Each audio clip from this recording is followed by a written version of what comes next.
Welcome everyone. Today we have another new guest, Dr. Ahmed Al Muhammadi. He is doing very interesting research and he's working with International Islamic University Malaysia, and he has collaboration with Bank Negara, United Nations, and he worked for global community. And he is basically trying to help different global community, how they can maintain their peace, how they can collaborate their nations, and how they can progress together. So hopefully our community will learn very interesting topic today. And welcome Dr. Ahmed Al Muhammadi. How are you, sir? Thank you very much. I'm doing very well. So, Thank you, sir. Thank you, sir. Sir, can you please introduce yourself, what you do, how you work, where you work, and what type of international projects you are involved right now? thank you very much. And first and foremost, I would like to thank the organizer, that is the Global Talent Economic Forum, for inviting me to share my perspective, my experience with the audience. And I also welcome all of our audience here today and try to benefit from the discussion. And of course, the purpose of just more debates, meaningful conversation on the issue of radicalization. And tonight we have a very interesting topic that is about the COVID-19 and radicalization from the global perspective. But before I do that, perhaps I think I should introduce myself briefly. Basically, I'm an academic at the International Islamic University, Malaysia. I was teaching I'm attached with this university for the past 15 years, and I have done I have done a lot of academic research and also teaching assignment, and at the same time involved directly with this issue. Basically, my PhD thesis was about violent extremism, and then I was a little bit about it. I was thinking like, I don't want to write something which is not useful for others. I don't want to write something which is great, but I want to write something useful for me and also useful for others to understand the problems. So that is how I get into this issue of violent extremism. So after completed my study, I was, during the time of during the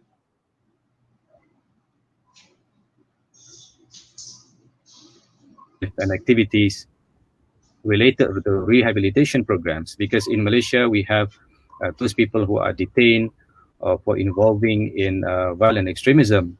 So they were detained in prison for so many years. So Malaysian government organized a special program for them. They call it rehabilitation programs, in which I can play the role as a rehabilitation official or panel. We have to go to prison, we have to talk to them, we have to interview, try to understand their ideology, their motivation, their background, and we try to basically correct their understanding, because some of those people who are detained, they have a wrong interpretation of certain things in our religion. They have a skewed understanding about how to see the world, how to see others, and how to live in this world. So they want to change the world according to their pattern. So it is our duty, and a few other people, my colleagues in the rehabilitation panel, we work together with Malaysian government, with the Malaysian police, with the prison department, with the religious department in Malaysia, and we try to rehabilitate those people who are having this extremist ideology. And we also invite community, family to support them after they were released in prison. So I would say this is very interesting and a very useful efforts on the for those people who are being deviated in that way, and also for Malaysia. And so far we managed to keep these problems from having or from going through the recidivism problem, meaning that those people who went through the program, we have less case of recidivism, meaning that going back to extremism. So basically that was my activity. And at the moment I involved in several research projects. trying to understand, for example, how can we provide the counter narrative, um, or to empower youth from getting involved in violent extremism. So we have to equip them with certain understanding, with certain narrative. And if we were talk about narrative, what type of narrative that we talk about? So I'm doing research on this, and I think by the end of the year, I should come up with the reports. Mhm. Yes. Thank you, sir. This is very valuable research you are doing right now. My question is that, like example, you say that you are doing different kind of practical things, practical works, Yeah. and you have affiliations with South Asia and different countries in Asia. Sir, can you give us some practical example how you collaborate with research and other things? Even many people they say that researchers do not have real practical affiliations. We want to learn more about your job. I agree to some extent. Most people at the university, I would say that they have expertise, and they have a lot of expertise. They have a lot of potential, but I think that they were underutilized. Why they are underutilized? Because they were not given the opportunity to be part of the market, to be part of the society. And I think that it is the mistake of both. I think on the part of the academic, there perhaps some of them are quite unwilling to be part of the society, or to get their hands dirty, or to go down to the people, try to understand, try to conduct a field work, because conducting a field work is very challenging. It takes up a lot of your time, and it is very tiring. It's very exhausted if you spend a lot of time outside, as compared with just sitting down in the class teaching student. But you will learn a lot if you go down to the field. Actually, the the basic uh, principle, or the basic duties of academic is, beside teaching, is going down to the public, because they cannot just remain at the ivory tower and taking grades. If you are great, you have to go down and to help others. This is remind me of Professor Muhammad Yunus from Bangladesh. uh, he was teaching at the university, and then he said, outside the university compound, I found a lot of poor people. But how can my knowledge that I have at the university can help these people outside there? I think this is the spirit that we have to inculcate among the academics, that is willing to go out there to see what is the problem and try to come up with a creative idea how to solve it. And we have to be open to that. And on the part of the society and also organization out there, they also to be they need to adopt a kind of open door policy to allow academic to work together with them. And I think that they can benefit a lot from learning with each other. And I think this platform that we have today, I think to some extent can push the agenda of collaborative approach between academia and also the society or the industry. I remember in Malaysia, the reason why we have low rate of radicalization, or the low rate of recidivism, I mean, those people who were detained and returning back to the radical activities or militancy, is because we have a good collaborative and works between academia and also the state agency like the police and the prison. So whenever we collaborate, so the prison and the police can benefit from our expertise, and we also can benefit from the opportunity given by them. For example, in my case, I can conduct a lot of research because I have access to certain information that is not available to other researchers.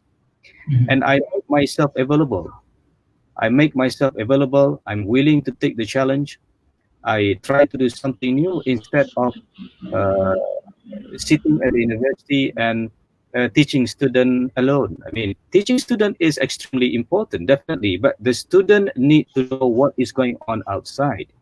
So if we do not go there, and if we just read books, reading book is different. Going to the field is another, completely different. If you just spend one whole day on the field and you come back, you can write a book, because the volume of data that you will acquire based on the fieldwork that you conducted is extremely useful. So I think that that is the attitude that we have to adopt as the academics and those people who are living in the academia, and also the approach that need to be taken by the industry, that is to be open for the academia to collaborate with them. Yes. Sir, this is very, very interesting things how you are explaining actually research and research collaborations from academia and real things.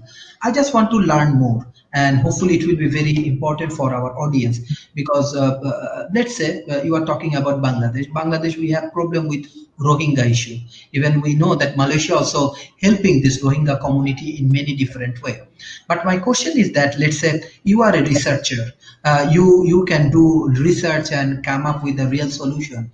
So if example you focus as a researcher in this community, how you will do your research and how actually research can help this kind of community. Would you repeat the question again? My question is very simple. Let's say Rohingya community has a problem right now, and Malaysia and government also helping this Rohingya community in Bangladesh. So, example, as a researcher, how actually we can do research on Rohingya community as well as we can help them from international community or for their security and for their present problem solution. How we can help them. I believe that Rohingya issues need to be studied objectively, because Mhm, to me, Rohingya issue is not a problem that actually happened because of it is they are living in Myanmar alone. mhm, mhm, It to me, in my view, it is a systemic problem. mhm, Systemic problem means that it has a long historical background, and it has multiple factors that why it has happened, and therefore it produced a very negative, a very terrible result. In order to solve this, we have to, I mean, I believe that a lot of research has been done on this, but how can we tackle the problem of Rohingya people, for example, who are living in Bangladesh, who are living in Malaysia, who are living in a lot of other places?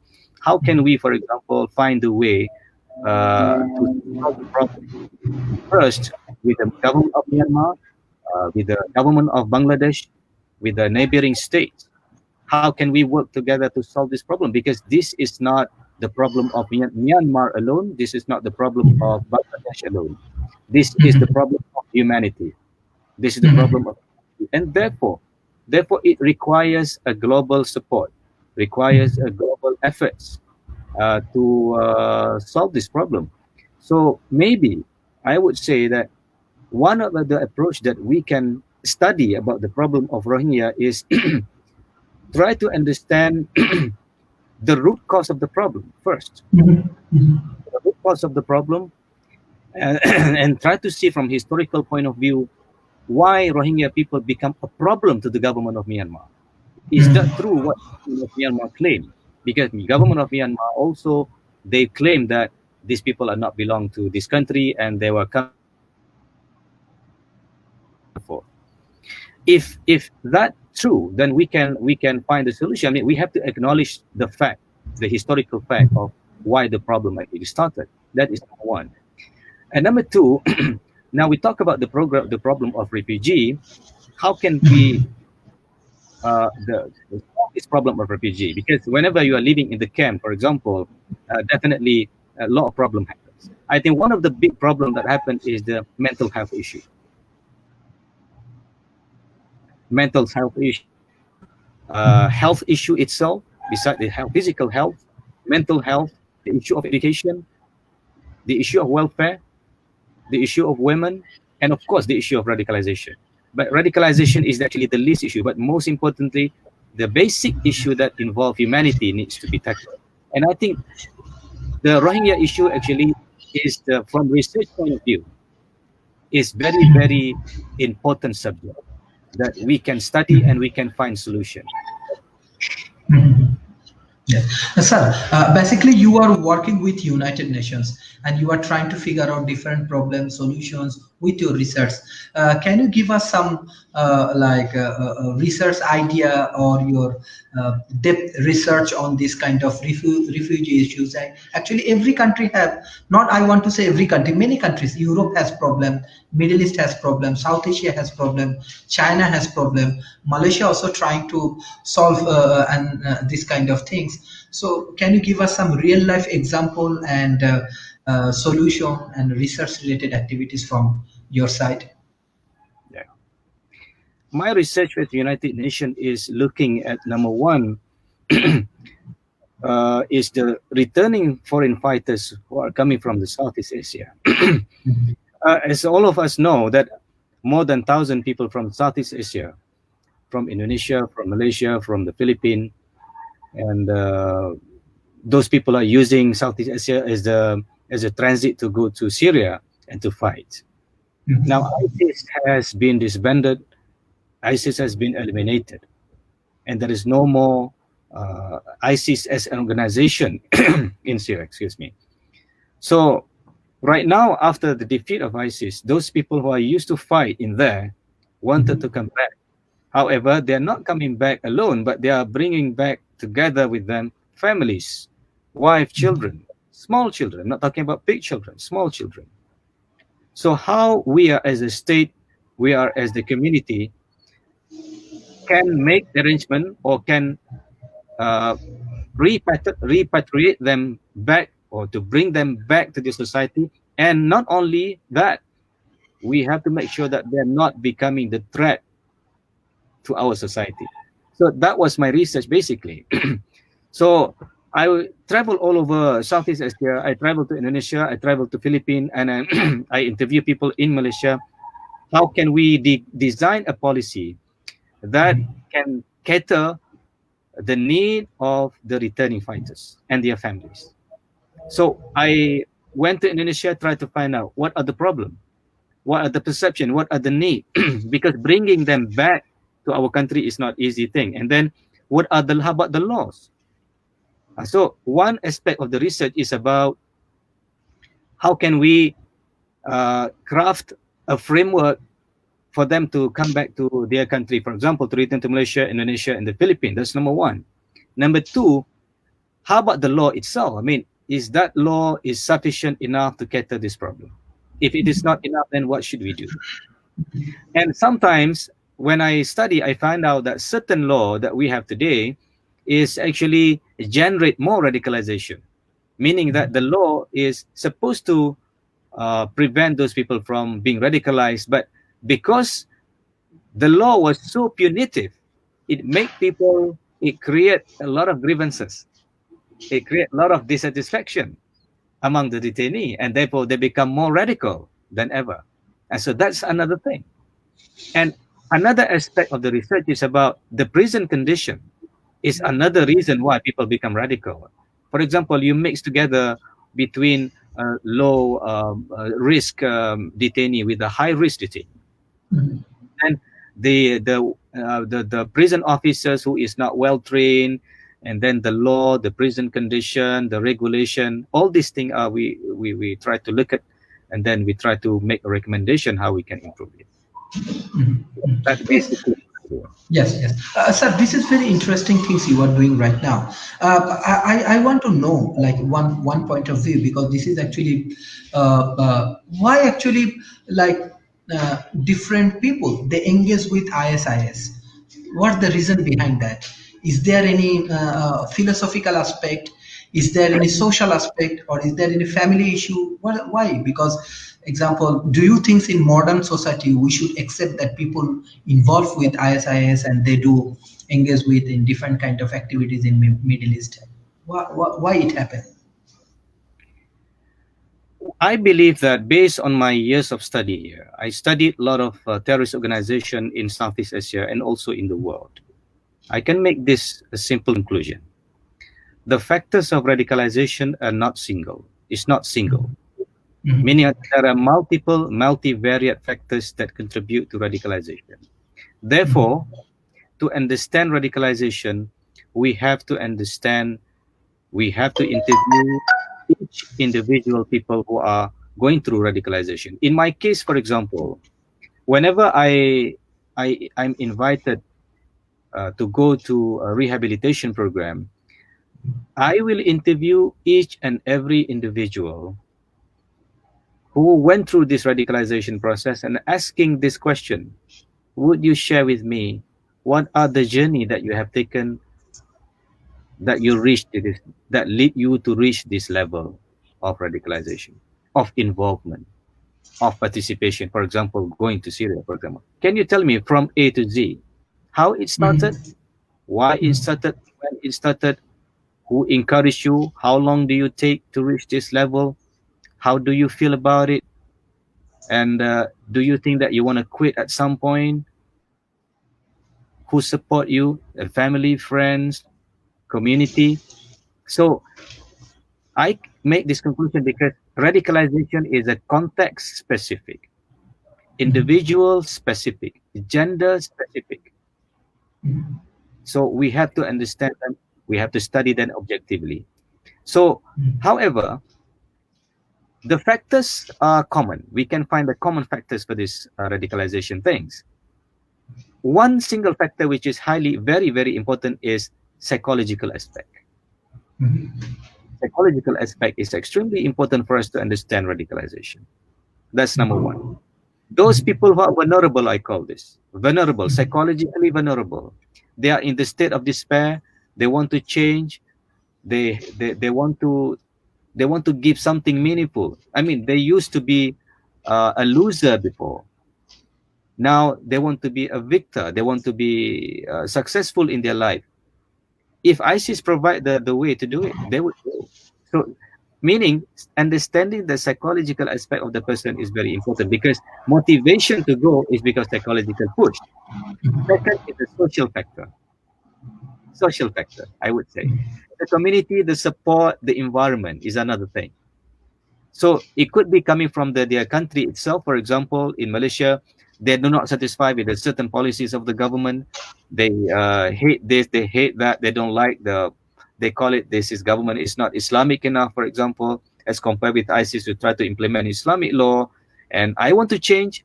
My government is not like providing the space. Then the second factor.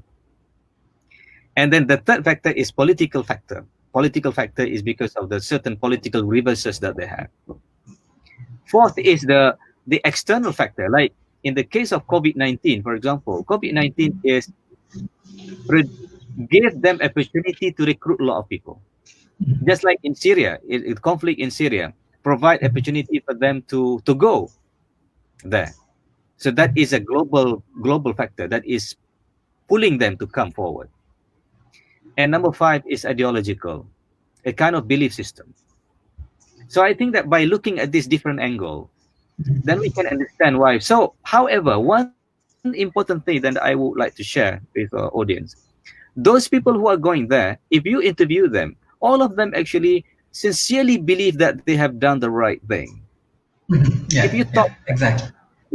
if you interview, for example, the suicide bombers in Bangladesh, in Sri Lanka, in India, I believe that they would say, I've done this sincerely because I believe it's the right things to do. What does it mean? Is actually belief system. Is a belief system, but it is supported by psychological aspect, social, political, and personal motivation, and therefore they come with that kind of understanding, and therefore they would do it. They not only believe, Sharif, they convince, they convince that this is the right thing. So we are talking about those people who have a highest level of conviction. It's not just the people who just believe, hey, I believe in this. No, I convinced that what I have done and what I'm doing is the right things to do. Yes, So this is actually, in a sense, very dangerous because, like example, someone doing something which is against the norms, against the values, and they believe they are doing right things. But my question is that, what is the process? How actually psychologically or philosophically they are so much of motivated to doing these kind of things. Like we have, let's say, university, school, college, we have different institutions, even they are part of society. Besides that, what is the inner things that they are so much of convinced with this kind of activities? In my view, we are saying this because we try to understand them using rational explanation. When we talk about involvement in a violent extremism, it beyond rational explanation. As I said earlier, is about conviction. Conviction has no rational explanation. When you believe in something, you would believe it, regardless of whether it is not rational, whether it is a rational or not rational. It doesn't matter to you. What most important thing is the belief. That's why when I study radicalization phenomenon in Malaysia, I discovered that there are four dimensions of radicalization. Because I was tasked, one of the tasks that I would do when I'm here in Malaysia is I have to go to court to testify, to give testimony in the front of the judge, explaining about radicalization. So in order to do that, I said that of course I can rely on other people's theory. So this is another thing that perhaps that is very useful for our audience. I said that I can use other people's theory to explain about radicalization. I can use theory, for example, by Magadam, it's the five staircase of radicalization. I can use the theory by this and by that. But I say that I don't want to do this because Malaysia has a unique case of radicalization. So the most logical step that I should take is try to study the Malaysian experience of radicalization. So that takes me to another level of research, trying to understand radicalization based on Malaysian experience. So I became a student. I became a student to militant. I went to interview them. I become the student, and they become my teacher. One of the attitude we as the researcher is that our willingness to learn from those people, from the subject that we are researching about. So in my case, I benefit a lot from my discussion with the former militant, from the active militant, and they benefits me a lot in terms of providing an insight into their experience. So when I look at back with the radicalization experience in Malaysia, there are four types or level of radicalization. Number one is a cognitive oriented radicalization, meaning that they try to justify violence. They try to justify violence using rational justification or explanation. For example, they would say, I think I would do the same if I were, if somebody done something bad to you, you would do the same. It's common sense. So if, for example, those country, America, bomb us, we should bomb them back. So if they kill us, we should kill them. So what's the problem with it? It's common sense. That is a rational. I call this cognitive oriented radicalization because they use rational justification for accepting violence. Second is emotive. They always use emotive justification or emotional justification. For example, I'm very angry. I'm very feel humiliated. I want to take revenge. These are the emotive driven. Is driven by emotion. So I call this emotive oriented radicalization. Number three is the faith oriented radicalization, mean that people become radical because of the belief. I believe that I have done the right thing. I believe that the Quran says something about it. I believe that my religion asks me to defend the weak. They will use the Quran, they will use hadith, they will use a lot of the fatwa from the scholars to justify what they are doing. I think ISIS done a very good thing here because they use a rational justification, they use emotive word, they will use religious justification. And the last one is action-oriented radicalization. This is where you act on it. So not just believe, you just not feel, justify by using rational explanation, but you act on it. So if you look at all these three, cognitive, emotive, and faith, it is non-violent because you just say, you just write, you just post, you just share. But the last one is more dangerous because it is action-oriented radicalization because you act based on what you believe.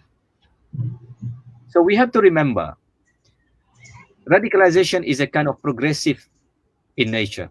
It starts with exposure to it. Well, a lot of people, whenever they're exposed to it, they would just move on. But some people, they would stick with it. They would learn. They will, I call this internalization. They will internalize this. They will learn more and they will share.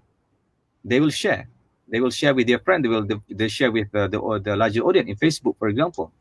And not only share, they will act on it. So exposure, internalization, externalization, and action. So these are the steps that they have taken. So it is not like an overnight process. So that explains why some very intelligent people, I come across with PhD holders. We have a case here in Malaysia, actually 3 cases in Malaysia. High educated people involved in violent extremism. For example, Dr. Azahari Hussein from UTM. Before, he involved in Jamaah Islamiyah. And second is Nordin Maktab, highly educated man. And then recently from UM, we have a former lecturer who's from the Academy of Islamic Studies, PhD holder, still involved. So my explanation here is because it's not about rationality, it's about conviction. So if you talk about radicalization, we have to understand this.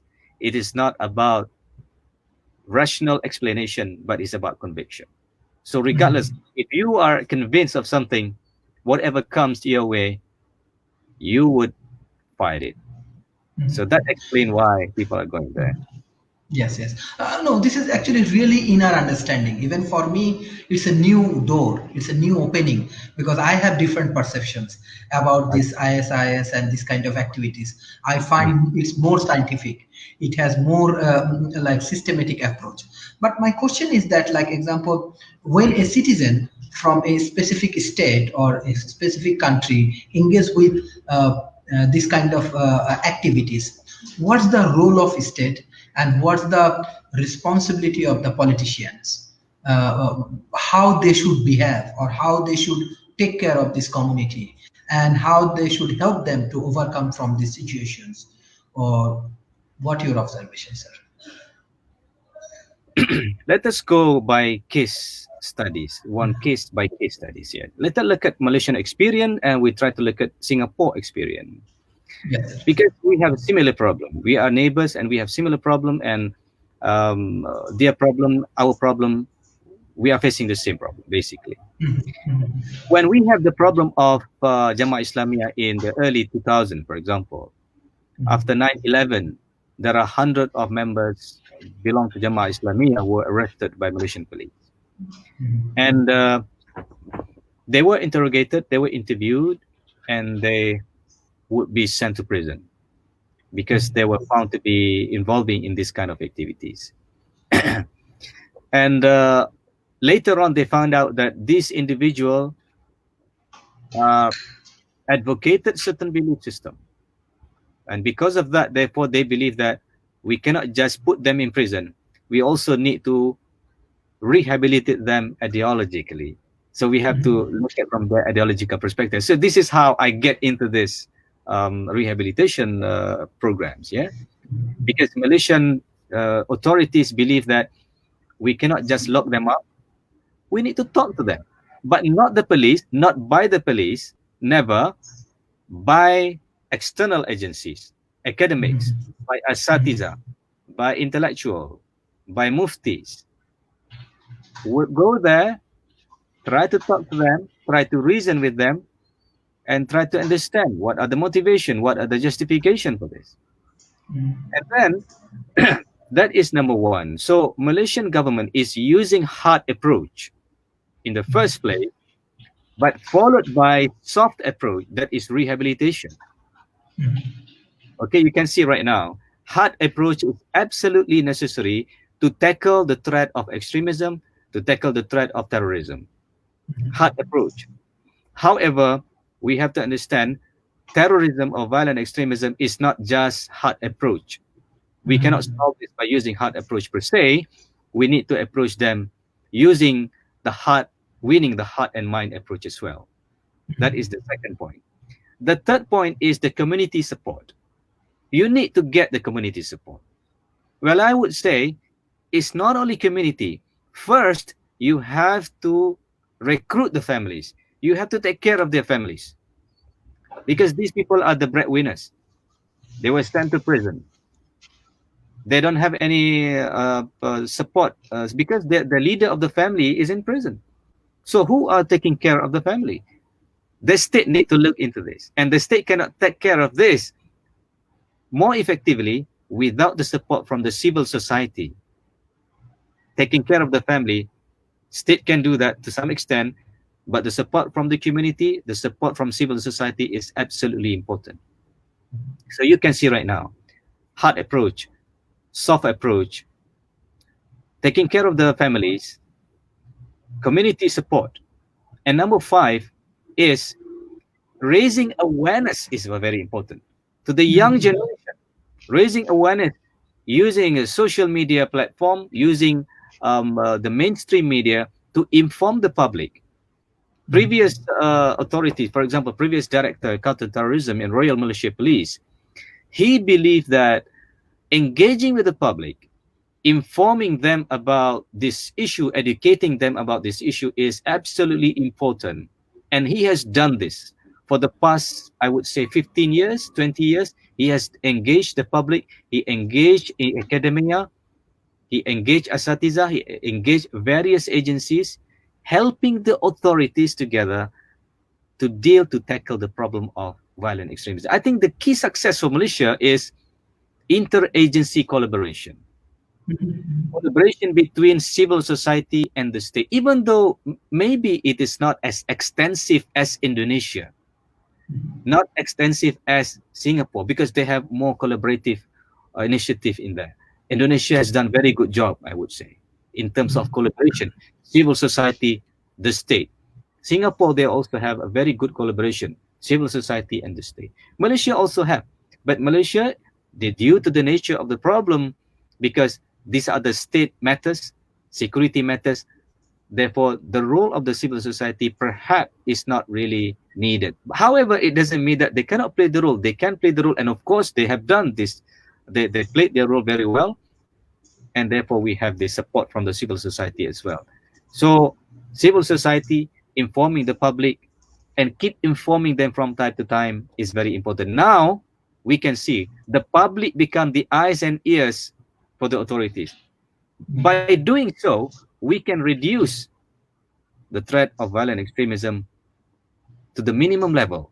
And I think this is something that we should amplify, and we should share with others as well. And Singapore also has done the same thing.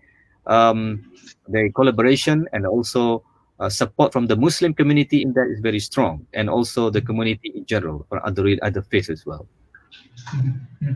Yes, sir. I want to bring some example, let's say from Bangladesh.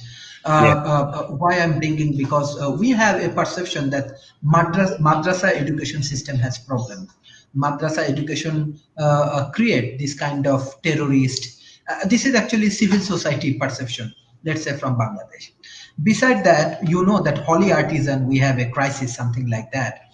That few of the young people, they kill many foreigners, and in a restaurant, in holy artisan restaurant few years ago.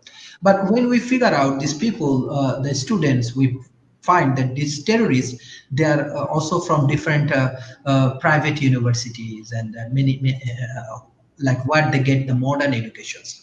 But my question is that people still believe, and they have perception that this madrasa education system or this kind of Islamic education system, they are strongly nurturing this kind of things.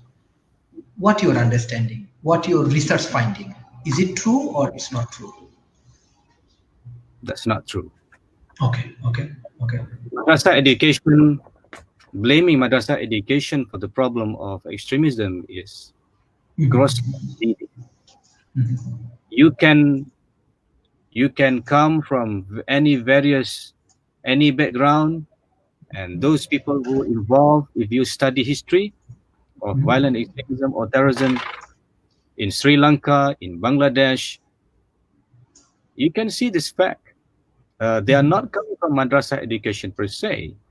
Therefore, blaming madrasah education simply because there are students who used to study in madrasa involved in terrorist activity. Therefore, you make a generalization saying that anybody who are coming from madrasa education is a potential terrorist. What kind of conclusion is this? What kind of bias is this? And I think those people who make that conclusion is very unintelligent, very, very ignorant about the reality. And they should read more, they should study more, they should speak to those people who involved in terrorist activities. Try to speak with them, try to find out, try to study their background. So my conclusion here is this: anybody can be the potential recruit or can be radicalized regardless of their background, regardless of the country, regardless of race, regardless of religion. You can see right now, for example, during COVID-19, when we talk about radicalization, you can see this trend. Not only that ISIS is exploiting the narrative of COVID-19, white right wingers in the United States and white supremacy group in Europe, they are capitalizing on this issue as well. They're exploiting COVID-19 as well. And if you go to India, some extremist Hindus, they also make use of the narrative against Muslims in India. And so basically, we are talking about a new trend of radicalization. If you look at the United Nations reports, they single out ISIS as the single terrorist organization, or the factors, or the group that actually radicalize people. Well, actually, it is not only ISIS. Right wingers recruited a lot of people. Hindu extremist Hindus in India recruited a lot of people. They have the whole bunch of website accusing Muslim in India is spreading coronavirus to Indian society, and they cause a lot of political instability in India. So you can see right now, regardless of religion, regardless of race, okay, regardless of background, educational background, anybody can be the potential terrorist if there are certain requirements are fulfilled. So it is not about madrasa, it's not about race, it's not about religion. Yeah. Yes. Beside that, like, what type of initiative, because this is really really very big problem. Even in South Asia I saw that it's also a very big problem. But what type of initiative state should take, or electronic media, print media, or how we can build a better ecosystem for protecting these kind of things. I believe that, Sharif, and also the distinguished participant, the efforts to counter and prevent violent extremism is not the single job of a state. It's a job of everyone who has the capacity to do. It's we are as a global citizen. It is our obligation. It is not the state obligation per se to prevent and counter violent extremism, because violent extremism and radicalization is undermining our civilization, is undermining humanity in this world. And it is very dangerous. So it is the duty of each and every one of us to take care of the society, to work together with the society, to be the eyes and ears for the society. And if we have the capacity to prevent those guys, those young people, we have to do it. For example, if you come across with a friend who is in the state of, who in the process of being radicalized, would you just sit back and do nothing about it? You shouldn't.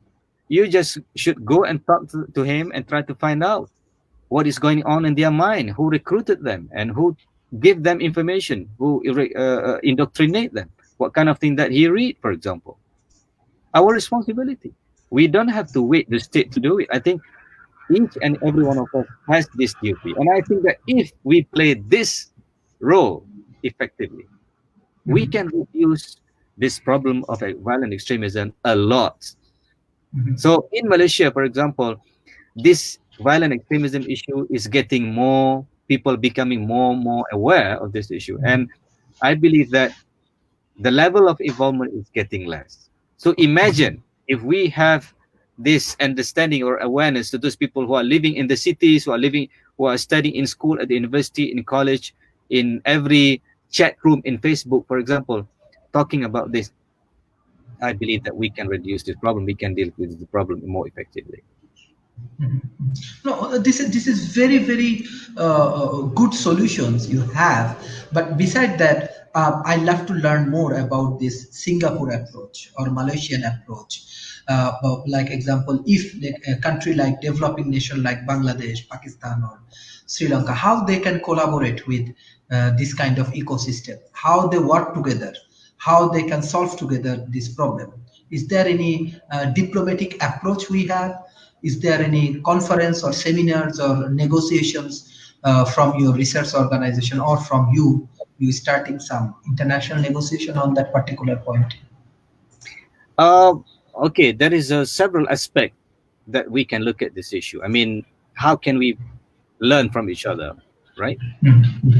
Because number one, we have to understand each country having a different set of problem. For example, the problem of terrorism in Malaysia is different from the problem of terrorism in Bangladesh, in Sri Lanka, in India, and so on and so forth. Even though the threat is common, terrorism, but the factors are different. So right now, we can learn from other countries, but we have to contextualize it with the local environment, local context. We have to consider the local context. All right. So because of this, at the state level, I believe that the state level, they do not have a problem with that in terms of collaboration, cooperation, exchange of information, intelligence sharing. They have done very good job there. I give you an example. When there is bombing in Bangladesh, Malaysian police, Malaysian police working closely with the Bangladesh authority to figure out the individual of those people who involved. They they work together very well. So they call this intelligence exchange between intelligence agencies like the friendly counterpart, Bangladesh and Malaysia. Right. So that is on the state level. I'm not worried about the state level collaboration. What I worry more about, how can civil society working together among them? I mean, in this region. How can, for example, intellectual or scholars or researchers from different countries can work together to find solution, to offer a creative ideas? How, for example, civil society can come up with a creative idea how to solve this problem. I think this is where we can leverage. We can leverage a lot here. I don't think that, I think we shouldn't be worried about the state collaboration, because the state collaboration, they have their own arts of doing things. I think on our level, we should focus on the strengthening the collaboration between civil society, especially the experience and exchange of experience, and also in the terms of academia and researchers, we also need to collaborate. For example, I never work with researchers from Bangladesh. I think it is a good idea if there is a researcher from Bangladesh working together with Malaysian researchers, try to understand, making comparison between the issue that the Bangladesh is facing and the Malaysian researchers is facing in terms of understanding violent extremism. And we try to get another person from Pakistan, for example, working on the same. We come up with a conclusion. So what are the best way to proceed. I think that would be a good idea if we can do that. Yes, yes. This is very interesting, as well as you are working for United Nations. Besides that, I want to know, like, what the first world approach. Let's say how USA actually helping or collaborating for solving this problem, or European Union, or Australia, how they respond on that particular point, or how actually UN collaborating with this community for solving this kind of problem. The international organization, they're always supportive of any efforts to counter and prevent violent extremism, especially in the Southeast Asia, Bangladesh, Pakistan, Afghanistan included, and of course in Southeast Asia as well. They have a lot of fun actually. So this is another thing that we have to leverage, I would say. If you check, if any one of you check the website of United Nation Development Program, United Nation Office of Crime and Drug and Crimes, UNODC, and Council of Europe, they are very seriously looking into this issue, and they are willing to collaborate with local expert in helping out to come up with, for example, United Nation Development Programs and UNODC. They are working together with Malaysian government in crafting the national action plan. How can we, for example, how can they, as the international organization, can help Malaysia to craft national action plan for counterterrorism strategy? So I believe that this is another area that the researchers, the scholar can leverage, that is collaborating with international organization on a very demanding issue. Of course, you can research a lot of things. You can research a lot of things. But what I'm talking about here is researching on the most pressing issues related to our society, related to humanity. And I would like to mention one particular thing here. As a researcher, we have to make sure that our research is beneficial to humanity, not to ourselves, not just only to benefit organization, but if possible, to benefit humanity. I think if we have that mindset, we can achieve a lot. We can achieve more than a personal accomplishment. We can achieve more than organizational accomplishment, but we can benefit humanity. I think this is the mindset that every scholar should have. That is, my research is to benefit humanity. That is the spirit that actually Muhammad Yunus from Bangladesh had whenever he started his Grameen Bank, to benefit humanity, not only Bangladeshi. So his idea was adopted by a lot of government, including in Malaysia. We have also a model of Grameen Bank that is providing the microcredit to certain individual for business to start up their business. So I think that is the most important thing that the scholar should understand. And this is actually, I also learned from a person by the name Buckminster Fuller. Buckminster Fuller, if you look at his book, he was a very broken man. But whenever he wanted to commit suicide, he was standing on the bridge, and suddenly he heard this voice in his head, like, why you have to be selfish? Killing yourself is not bringing anything good. You are actually created to serve humanity. So the idea of serving humanity is the key, and the most fundamental values should be adopted by scholars. Bill Gates, Mark Zuckerberg, and this Alibaba, they're all people who are serving humanity in their own ways, in their own capacity. The scholars need to be adopting that kind of mindset as well. Yes. This is interesting that through your research you are trying to figure out the problem and solution. So one thing in my mind, like in Asia Pacific, even in South Asia, I think 50, more than 57% youth, those who are actually young, under 30 years old. So, and you said that academy can play a very good role. Civil society can play very good role. It's not only state responsibility. And there are many private organizations now, they are also working and involving with research involving with academia, involving with education, business, and other things. So how we should collaborate together, and my major question is that how we can help this youth community, that and we should nurture the youth community for overcoming from the situation, or we can take as preventive measure through our education system. What the solution you have, or what your observation? I believe that we are living. I mean, that's today. We have a multiple organization existed in our environment, in our country. For example, we have a lot of agencies, entities, bodies, civil society, you name it, but they do not talk to one another. Mhm. They are there, but they never talk to each other. We have technology, great technology today. For example, we can communicate like this, even though we are very far away, and some of our audience are living in different continents. But we can benefit from communication like this. It is very unfortunate that we can see that we have a lot of organization with certain capacity that we can benefit. But number one, they don't talk to each other. Number two, they work in silo. Number three, as a result, they don't achieve anything.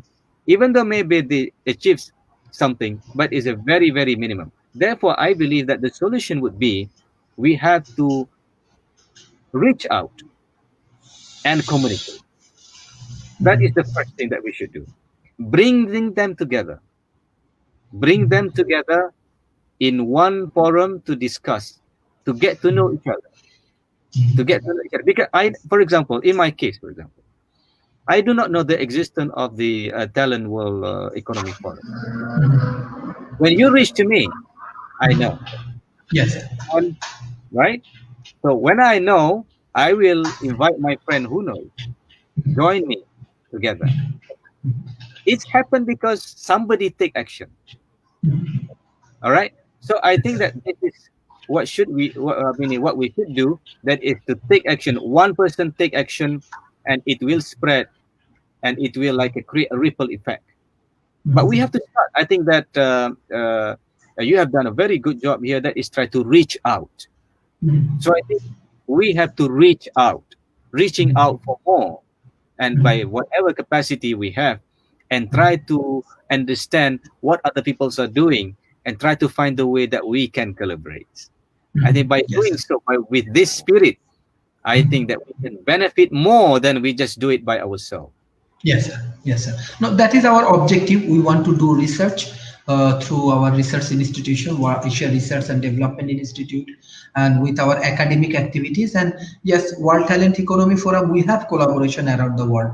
So even this topic is new for me. This topic is new for our audience.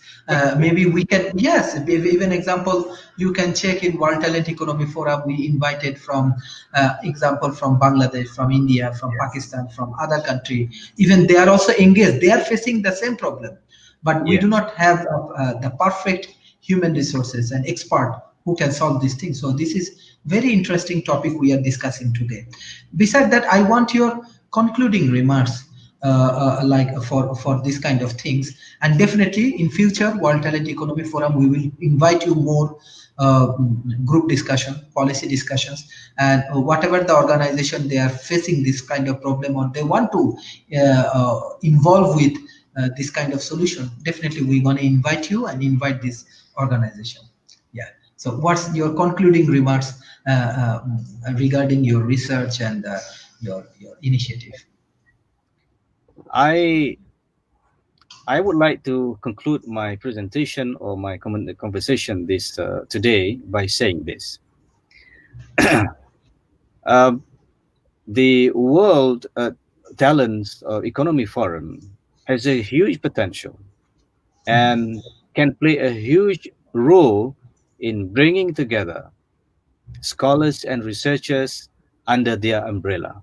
So I would propose this. I would like to propose the following. First, I think it is a good idea if the World Talents Economy Forum can come up with a database of experts that they can list, for example, expert sociologists, political scientists, economists, counterterrorism expert, and all this, and they have a name in the United States, who in Southeast Asia, for example. Whenever we have this database, we can put them in contact with each other, and we can create a kind of a community of scholars who study about the same thing, and they're able to exchange this idea for the benefits of humanity. And I think by doing this alone, kind of collaborative approach like this, we can learn from each other, and we can grow together. I think that is the spirit, and that is the way forward for us to have a better world in future. Yes. Yes. Thank you, sir. Basically, we are developing the database, and definitely we're going to share with you, and we will invite you more because this is really really big problem. Even from my country, I saw it's a big problem, but we do not have proper solutions, and people has misconception. Even the madrasa education, this is one of the misconception. So you have right database, right research, and different kind of solutions. So hopefully it will be very interesting and very helpful for different countries, and we're going to explore it. And also we get audience response. They are saying that Mohammad Shoail Rana, he said, important discussion. Thanks for selecting nice subject, because I think our audience also like has good response. And another say his name is Chan. He said very insightful. So our audience also responds. Even we will upload it in YouTube, and we will explore it different community. So as much as we get response from our audience and organization, we're gonna communicate with you. Thank you, sir. It's really really interesting research. Keep going, moving forward with your good job. It's really important for Asia Pacific, especially youth community, and especially country like India, Pakistan, Bangladesh, Malaysia, Indonesia. It will be new opportunity for research, and it will be new solution for the civil society and the local community. So thank you for your valuable time and valuable work. Thank you, sir. Thank you very much for the Sharif. Thank you very Thank you. much. Thank you. Assalamu alaikum. Assalamu Alaikum alaikum. salam. Yes, sir.